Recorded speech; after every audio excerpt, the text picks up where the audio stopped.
Awesome. All right, well, we'll kick this off. So just a quick introduction. My name is Pat. I look after a lot of the training content here at Fronius, and I'm going to be hosting this session with Pawan today, who's our grid services specialist. So Pawan looks after all the VPP related topics on our side, and he'll be covering most of the content today. Pawan, do you want to jump in and give it a brief introduction to your role here? Yep, sure, thanks. Hi everyone, good afternoon. My name is Pawan and I'm part of the solutions team. I take care of the grid services as Pat mentioned, and currently focused on VPPs. I'm responsible for creating requirements for our R&D teams back in HQ in Austria, so that we can effectively engage in the Australian energy ecosystem with advanced software and hardware capabilities. As you know, some of these technologies like virtual power plants have early adoptions in Australia. And the idea here is to implement these successfully so that these can be replicated in other global Fronius markets. Fantastic. Okay, so looking at what we're going to go through today and what you're going to learn about. So at the end of the webinar, you'll understand what a VPP is and the types of VPP programs that are out there. We'll go into Fronius's role in all this, so how Fronius fits into this space. We'll look at some use cases and how cloud controls work. We'll cover data security, which is becoming a very important topic nowadays. We'll show you how a customer can get onboarded into a VPP program using Fronius products. We'll go over which Fronius products can be used in VPP programs, and then we'll give a brief overview of how you set it up. Okay, so I'll hand over to Pawan now, who's going to be giving us an overview of what VPPs are. Okay, so over to you, Pawan. Yep, thanks Pat, thanks a lot. Yeah, so what is a VPP? It's essentially when you talk about VPPs, if you look at the first one there, generally when we talk about a VPP, people think it's only with a battery. But now, the reality is a VPP can be with or without a battery, given there is a general notion that if it's a VPP, there is a battery has to be involved. Actually, it's a very generic, the virtual power plant is a very generic term, and basically it offers a whole array of services with or without a battery. Services like demand response programs or solar curtailment, and we'll talk about this. Well, from a definition standpoint, a virtual power plant essentially is aggregation of fleets of PV systems in the cloud that provide flexibility to the grid. Why flexibility? Because VPP platform can control and orchestrate energy to or from the grid, depending on the demand and supply. And in this exchange, it did generate additional revenues as a byproduct. Now, with this whole aggregation of hundreds and thousands of PV systems and batteries, the VPP actually replicates the size of a large fossil fuel-based power plant. And given batteries are also a part of the system, it allows VPPs to store excess energy and dispatches that excess energy strategically based on the grid signals for stability needs or requirements. So that's, I would say, a basic brief introduction on what VPPs are at. Good stuff, Pawan. And could you tell us, what are some of the main VPP programs here in Australia?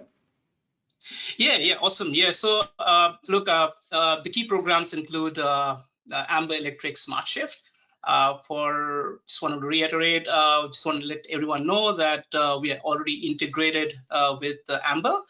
So anyone who is interested to join a VPP can sign up with Amber and we'll take care of the rest. Apart from that, there are other VPP programs available today. There's one from Origin that is called Origin VPP Loop. Then there is AGL's VPP. Now, these programs leverage on residential and battery systems and drives a good value or return of investment when you talk about installed assets. Apart from these, there are several state-level incentive schemes that promote virtual power plants, like we have the New South Wales Peak Demand Response Program, or even the South Australian Retailer Energy Productivity Scheme, which is called the REPS, that incentivizes and encourages VPP participation for renewable energy adoption, demand response, and grid stability, Pat. Cool. And can you tell us a little bit about the VPP market size and where that's at? Yeah, awesome question. It's important to know because how the markets have been shaping in the last 4 years or 5 years to be specific, especially from a international Australian market. There was a report from Business Fortune Insight. The global VPP market is valued at 1.86 billion USD, and is set to grow at 23 billion. In fact, 23.98 by end of 2032. Now, Europe seems to be dominating the market share of VPPs, sitting at a 41%, while Australia, from a market size standpoint, is sitting at a 23 million USD, but growing with a substantial 23% year-on-year, growth from a market size perspective, which is pretty significant in this sector. Yeah, wow, that's massive. Yeah, so moving on to our vision, I just want to let you know and share a vision statement. So as it clearly states on the slide here, that we want to meet the demands of today and tomorrow with advanced capabilities backed by our core values mentioned here, which is quality, integrity, and customer focus. So you can go to the next slide, Pat. Thanks. All right. So we want to talk about what is VPP from a Fronius standpoint and what is our role. So let me just begin by saying that Fronius is a technical enabler in the VPP ecosystem, and we will continue to do so. We are experts in inverter technology, and we would want to remain in our domain to create value for our customers and partners by ensuring we have all the relevant features that enable participation in energy markets, be it spot trades or arbitrage, demand response programs, and even compliance to, let's say, the IEEE 2030.5 CCPOS requirements, where you have networks control our assets, as in ramping in or ramping down or ramping up, depending on the grid conditions. And as the slide says here, we essentially would like to forward our control commands to individual systems or even groups via our APIs. For example, even if a single user would like to utilize our control or query commands, we can for let's say energy management, we could enable them to do so by accessing our APIs and sharing data flows like energy and power values. And when it comes to a VPP provider, we would want to ensure that they're equipped with all the relevant remote control functionalities, and the user and at the end the user onboarding, which is a critical piece from a onboarding perspective.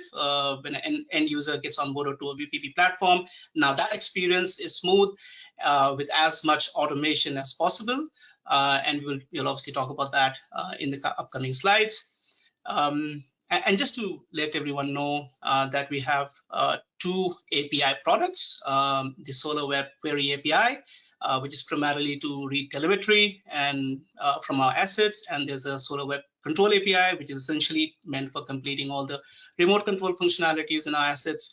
And for our virtual power plant product, it's basically a combination of query and control APIs, and you can also call it the flexibility API. Just a piece of information there. And if anyone is keen to download the flexibility API documentation, it's there in the handout section of this webinar. Thanks, Pat, for moving the slides. Cool. So we will. I guess we'll look at some of the use cases now. The first one, solar curtailment, you'd actually touched on before, Pawan. So that's becoming quite a big topic, because there's basically this increasing capacity for renewable generation, which is causing negative wholesale prices when demand is low and when the weather conditions are optimal for renewables, which is leading to energy retailers incurring financial losses. So you were saying, generally people think you need solar and battery, to be part of a VPP, and they might not typically think of solar curtailment as part of that VPP space, right, Pawan? Yep, that's correct.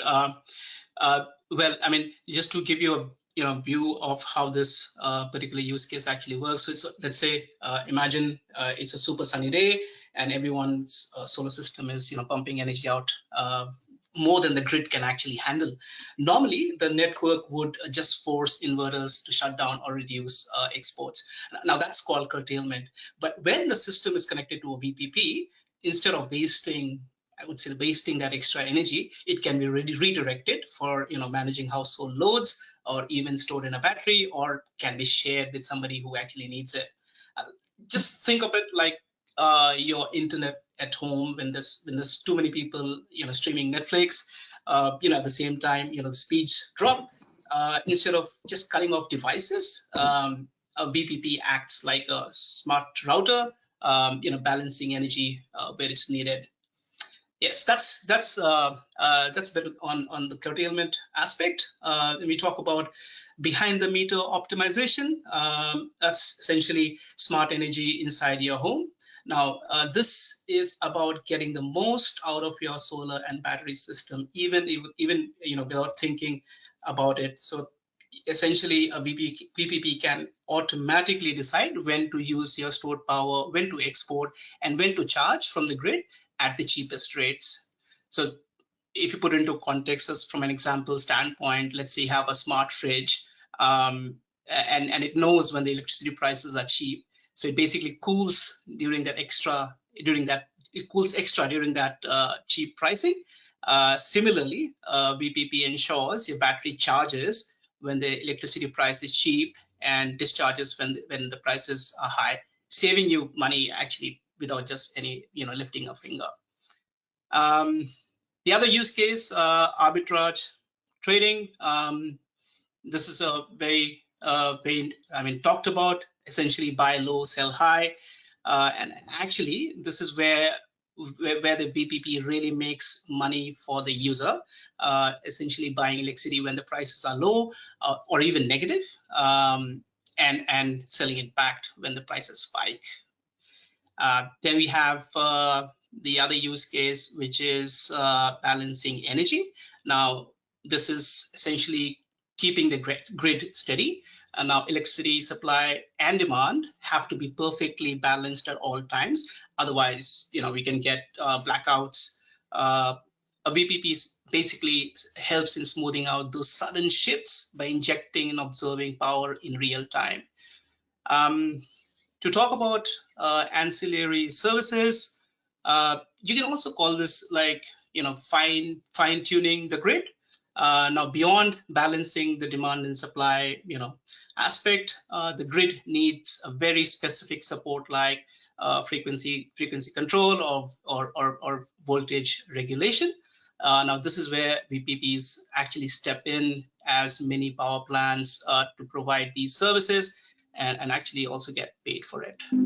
So yeah, those are some of the essential use cases. Coming to the next one, which is the controls, the VPP controls. So I've tried to list out some of the key controls essential for virtual power plants. Number one being disconnection or disconnect from the grid. It's also called galvanic disconnection. Now here, the inverter can be remotely disconnected from the grid, for example, during extreme network instability or blackouts. A VPP operator may need to island a group of inverters to prevent any cascading failures. And disconnecting from the grid allows the battery pack homes to basically operate independently, ensuring a continued power supply to critical loads. Talking about the setting export limit at grid connection point. Now now you're all aware when you talk about the CSIP implementation, for most of the networks have strict limits to prevent congestion. Well, this is a key requirement for the networks. A VPP provider could use this control mechanism to dynamically adjust export limits and utilize energy to manage household loads or even store energy in the battery. Then we're coming to the other aspect or the other control, which is setting the solar and battery generation limit at the inverter level. Essentially, this is during the negative wholesale electricity pricing. VPP operator might need to limit solar and battery discharge to avoid any financial losses for the user, with generation here primarily being limited at the inverter level. One of the other key controls also being charge and discharge of battery at defined level. Is that so? Basically, also the VPPs optimize battery operation for grid services like frequency regulation or peak demand reduction. For instance, if a demand response is forecasted, let's say at 6 p.m. tonight, the VPP can ensure batteries are charged in advance and then later discharge them strategically to support the grid and maximize user revenue. Yep. So yeah, I think those are some critical ones from a control standpoint, Pat. And you're saying all of those are achieved by message queues. Can you elaborate a bit more on that, Pawan? Oh yeah, Sorry, yeah, that's a good point. Thanks for raising that. It's a great question as well. So this is so message queues essentially. So let me just say this. Let's say there are 800 systems in a VPP fleet. Now, without a message queue, the VPP has to individually poll for information from each of the systems or give a command to each system via their algorithm in real time. However, with message queue, the fleet proactively share their information or the system status.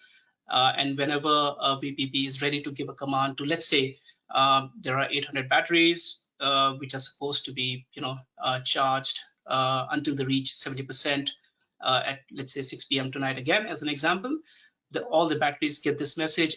It remains in their queue, and if some of them are also temporarily offline, it still remains in the queue for execution. And after 6 p.m., the message expires. So it's essentially a method which is more efficient for managing communication between the devices and the VPP platform. That makes sense. Okay, yeah. Great. All right. Awesome. So looking at the safety side of things, as we know, it is becoming quite important. Yeah, cool. Yeah, I mean, this is something really, really important and for us, and we take data security very, very seriously. As we understand, a VPP provider needs to analyze user energy patterns for optimization and smooth operations. And here we just ensure the data is encrypted, maintaining user privacy. The ISO 27001 certification proves our commitment to safeguarding user data and mitigating risks. We are GDPR compliant. GDPR is General Data Protection Regulation that again prioritizes privacy and adheres to stringent rules of data processing and storage. And what type of encryption protocols are being used, Pawan? Yeah, it's an interesting question. So what we do is we use something called MTLS, which is mutual transport layer security. That is basically used for secure communications. Think of it like you're trying to get a courier to deliver a package wherein they come to your house and they verify your identity, and you also check their identity as to where they're coming from. So essentially, it's a mutual verification with something called digital certificates. And once a handshake is established, a secure transport layer security is established, and that remains protected from tampering or eavesdropping.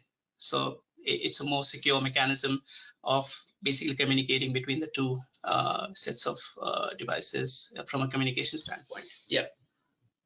Okay, sounds very secure. All right, so looking on towards onboarding, Pawan, can you take us through that? Yeah, awesome. So that's onboarding.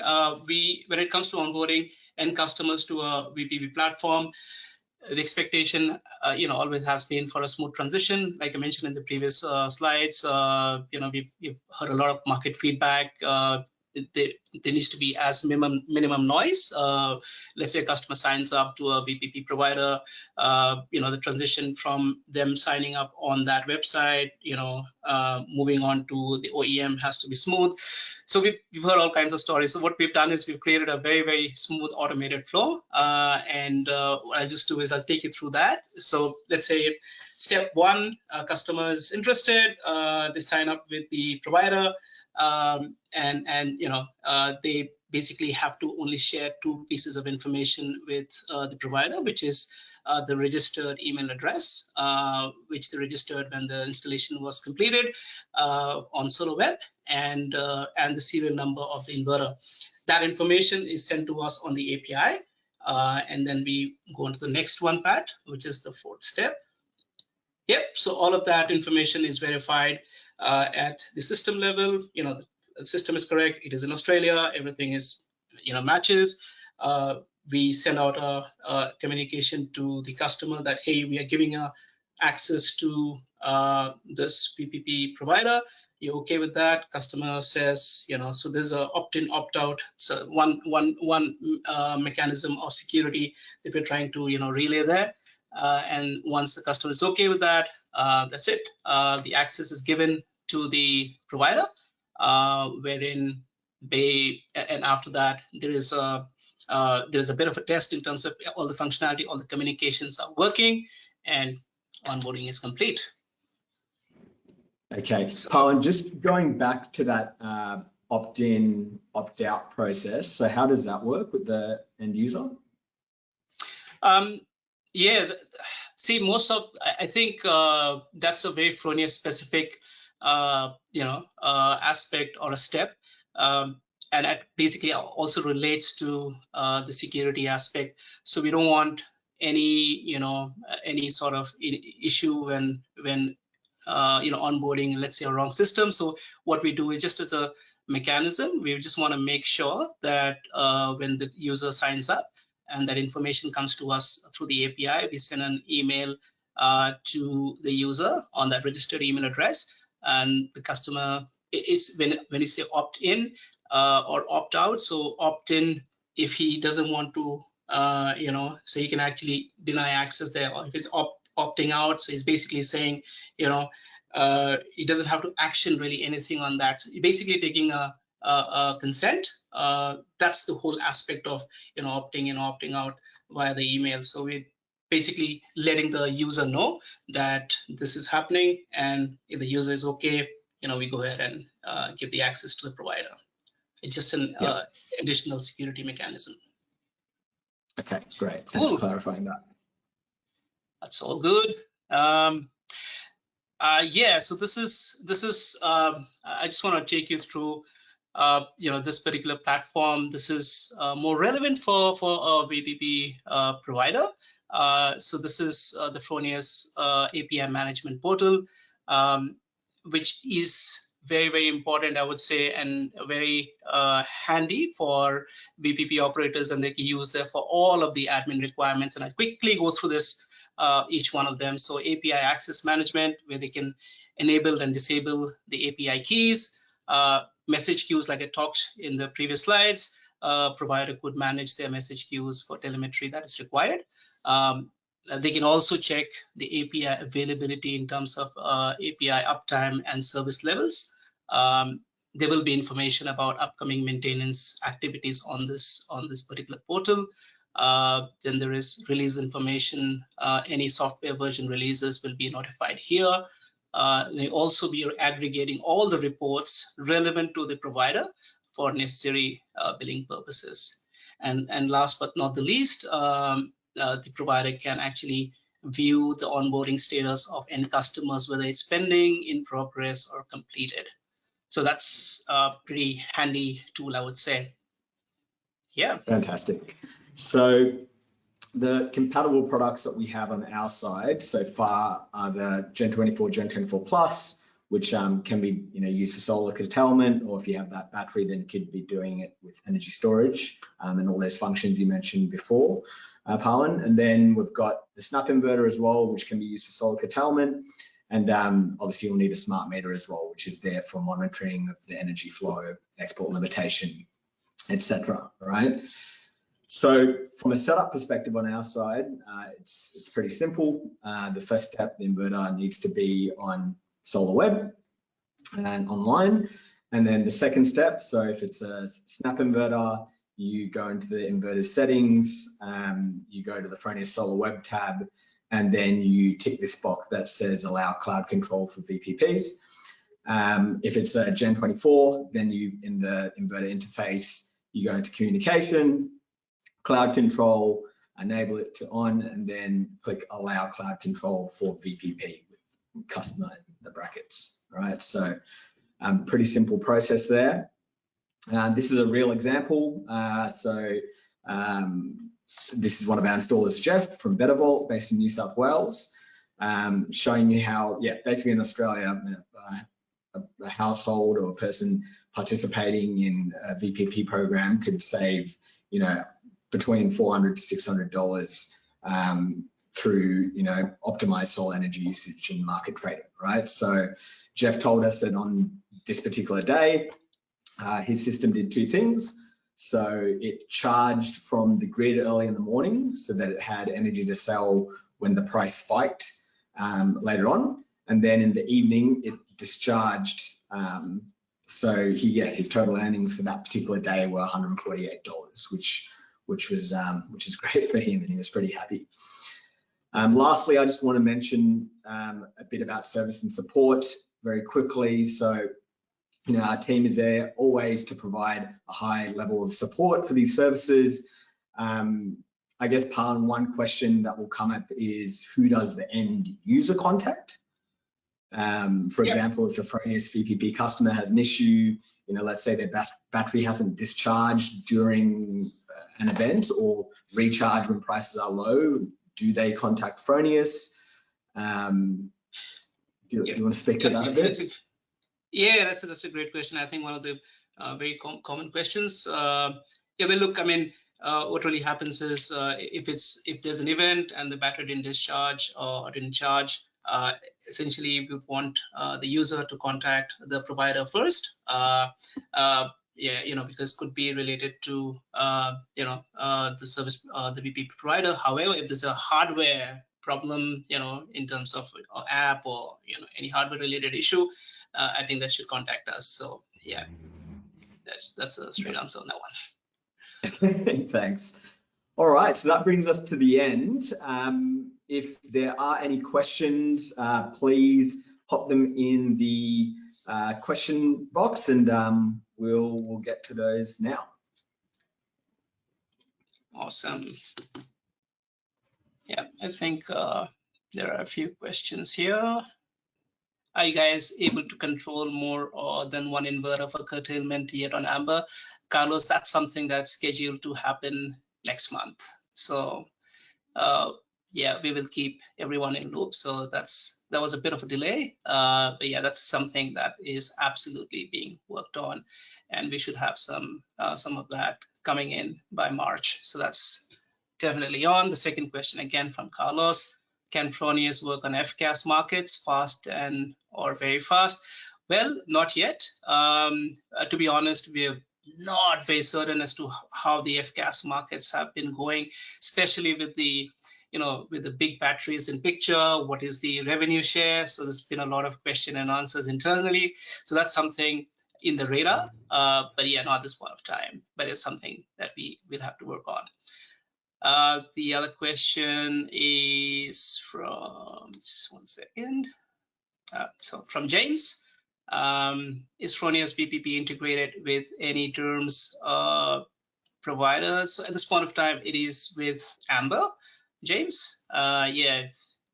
Those are Amber's only VPP provider. From a VPP standpoint, they're the only providers at this point of time.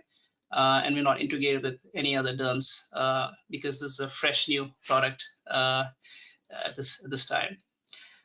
The next question is from Bodhi Sudden. Is there any other VPP providers in Western Australia? I probably will have to get back to you on that. I think apart from the NEM, WA has a different,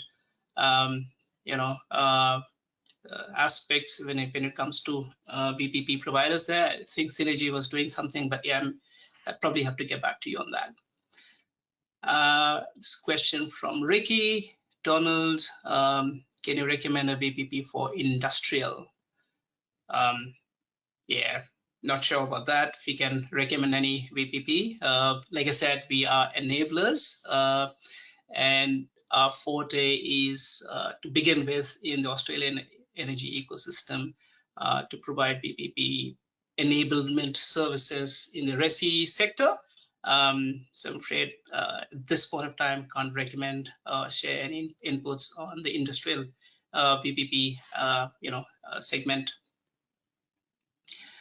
There's another question that's come from Felix Martin. Can we get to know a bit more about the example that you shared who earned $148 in a day? Is that what his monthly and quarterly savings? Look, I mean, I've seen, Felix, I've seen with Amber, some of our own customers getting $90. In fact, one of the customers is shared $69 the last week. There was a price event last Saturday in South Australia. So it can be crazy in terms of how much money a user can make in a day, especially with Amber, because one, they expose the wholesale rates and there's no cut in between like other retailers. So I think it's a great win if you have a solar and battery, and if you're with Amber. I'm happy to reach out to Jeff and find out a bit more information about that one, Felix. So yeah, we can share that with you as well. Yeah, sure. Yeah, absolutely. There's another question from Frank Foster. How does the extra charging and discharging of battery affect the lifespan and warranty? Look, I mean, at this point of time, we have 10-year warranty on our systems. We haven't really experienced any such cases since it's relatively new, and I think we have seen how VPPs actually function in Australia. Not on top of the head as to how much we have heard in terms of it breaching the warranty or the lifespan of the battery. But look, I mean, potentially can get back once we have a bit more experience in this area. The other question from Ranjit Malawa. Can a VPP control work alongside gateway device like Seco Marshall? Yeah, so yeah, we do work with third-party systems at this point of time as well. Before we had the functionalities, native functionalities, but yes, in short, yeah, we do. It can work with a third-party device as well. There's a question from Marcus Power. When you are configuring cloud control, do you have to nominate the VPP network the customer wishes to join? If so, how is that done in the settings menu? So at this point of time, we have not configured the list of VPP providers at our end. So for example, Amber would list that they're compatible with Fronius, and you sign up with Amber, and then you get on. But from our end, we have not initiated, just because this is the quarter we're going live. So I think that is something that we will be looking at in the future. The question from Bodhi Sutton, is there a cost for the APIs? Yes, there is a cost for the APIs. Essentially, there's a lot of development and there's a lot of manpower resources being involved. So there's definitely some costs involved, not huge amount, but as per whatever the markets, are priced at. So it's there, the cost is there. There's another question from Ricky Donald. What experience do you have with working with switched-in droplet devices? Yes, we have worked with Switched in in the past. I would say, yeah, I mean, whatever installers would want to say about, having third-party, applications and devices. From our standpoint, the communication with Switched in has been relatively smooth. Yeah. This is from Wantoper. It says, is the installation of equipment on site done by Fronius or a partner? So when if you're talking about a VPP, there's no equipment involved. Everything is cloud-based, and obviously the installation of the physical Fronius device has to be with installer or a Fronius partner. Yeah, I think there are no further questions, Pat. And I think it has been a great session. I know we have stepped over time by 7 minutes, but I think that should be all right. Yeah, thanks everyone for your time, and thanks, Pat, for hosting me today. Thanks everyone. Yeah, if we have missed any questions, just because this question window is not the easiest to navigate, but if we have missed anything, we will go through all the questions and come back to you. And if you do have any further questions, feel free to email us at pb-solutions-australia@fronius.com. Until the next time, take care. Cheers. Bye. Thanks. Bye.